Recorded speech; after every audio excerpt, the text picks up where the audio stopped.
నమస్తే, welcome to article 19.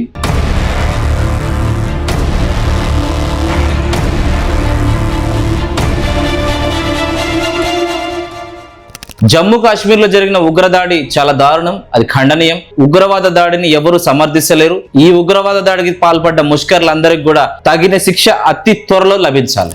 దాంతో పాటుగా ఆర్టికల్ 19 మరొక విషయాన్ని కూడా చెప్పదలుచుకుంది. ఆ విషయం ఏమిటంటే, సోషల్ మీడియాలో BJP party sympathisers, BJP party కార్యకర్తలు లేదా బీజేపీ పార్టీని సమర్థించే కొన్ని సోషల్ మీడియా పేజ్లు ఒక సామాజిక వర్గాన్ని కార్నర్ చేస్తూ పర్టికులర్ గా దాడి చేస్తున్నారు. ఈ దాడి గురించి, ఈ సెంటిమెంట్ రైజింగ్ గురించి, ఈ మనోభావాలను ఎందుకు రెచ్చగొడుతున్నారు అనే ప్రశ్న అడగడానికి ముందు బీజేపీ పార్టీకి సంబంధించిన ప్రతి కార్యకర్తను, బీజేపీ పార్టీకి సంబంధించిన ప్రతి సింపథైజర్ ను ఆ వీడియోలు షేర్ చేస్తున్న వారిని నేను అడగదలుచుకున్నా. ఆర్టికల్ 370 రద్దు చేసినప్పుడు అమిత్ షా గారి ప్రకటనలో జమ్మూ కాశ్మీర్ లో ఆర్టికల్ 370 రద్దు ద్వారా శాశ్వత శాంతి ఏర్పడుతుందని ఆయన ప్రకటించిండు. ఆర్టికల్ 370 రద్దును ఒక చారిత్రాత్మక నిర్ణయంగా వాళ్ళు వర్ణించారు. ఇది పూర్తి గేమ్ చేంజర్ అని, జమ్మూ అండ్ కాశ్మీర్ లో పూర్తి శాంతియుత వాతావరణం ఏర్పడుతుంది, జమ్మూ అండ్ కాశ్మీర్ చరిత్ర తిరిగి లిఖించబడుతుంది అనే గొప్ప గొప్ప మాటలు ఆ రోజు అమిత్ షా గారు చెప్పారు. కాశ్మీర్ సమస్యను మొత్తంగా గతంలో అధికారంలో ఉన్న కాంగ్రెస్ పార్టీ పైన, ఆ ప్రభుత్వాన్ని నడిపిన నెహ్రూ పైన నెట్టే ప్రయత్నాన్ని పూర్తిగా బీజేపీ పార్టీ గాని, నరేంద్ర మోడీ గాని, అమిత్ షా గాని చేశారు.